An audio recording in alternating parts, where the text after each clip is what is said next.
In August of 2005, Mr. Sherman and I were invited by the Chinese government to represent our art at the first International Forum on Martial Arts.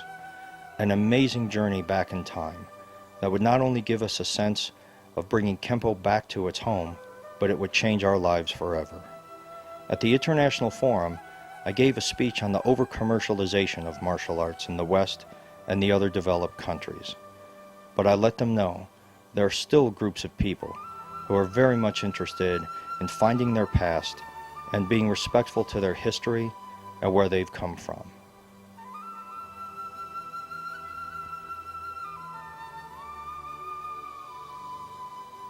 It gave us unparalleled access to not only the common tourist attractions, but unique and one-of-a-kind places.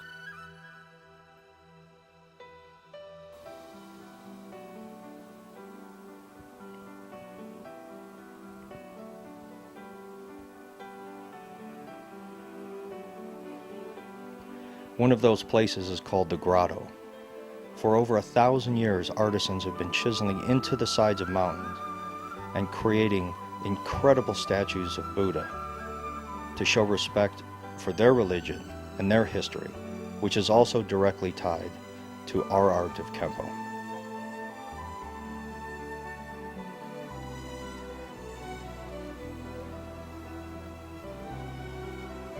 Being a guest of the government allowed us access to places where foreigners have never been before, in the back alleys and the real life of the Chinese people. I think these guys recognize Mr. Sherman.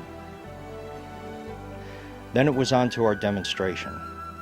Over 12,000 people came to watch various martial arts demonstrations, and this was our opportunity to bring Kenpo back home to its origin and let everyone see what Ed Parker and American Kenpo has become.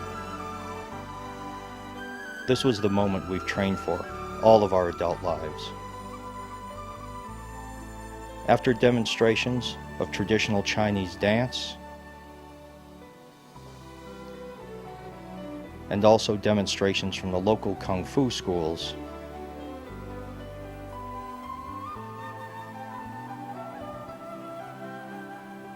then it was time for Kenpo to take the stage.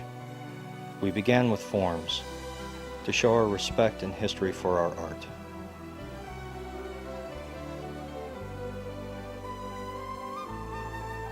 And then, techniques.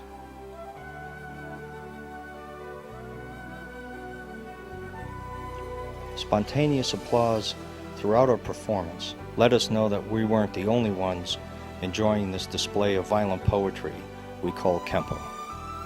And then it was over, with all of the expectations we could have had. At the end, I remember thinking how much I wish Mr. Parker could have been here to see this. We performed in the valley of the Hangshen Temple, a place where Kenpo karate began over 1,600 years ago. An amazing place, one of 5 remaining Buddhist temples where martial arts began. The first time we saw it, I couldn't quite believe what I was looking at. This is our history. This is where Kenpo karate began as Xuan Fa. And then about 1,200 years ago, Buddhism migrated to Japan, and so did its martial art, now called Kenpo.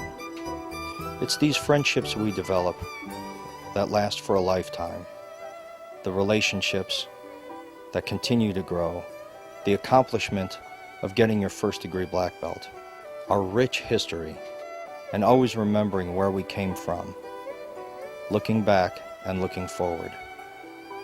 This is how we keep the art in martial.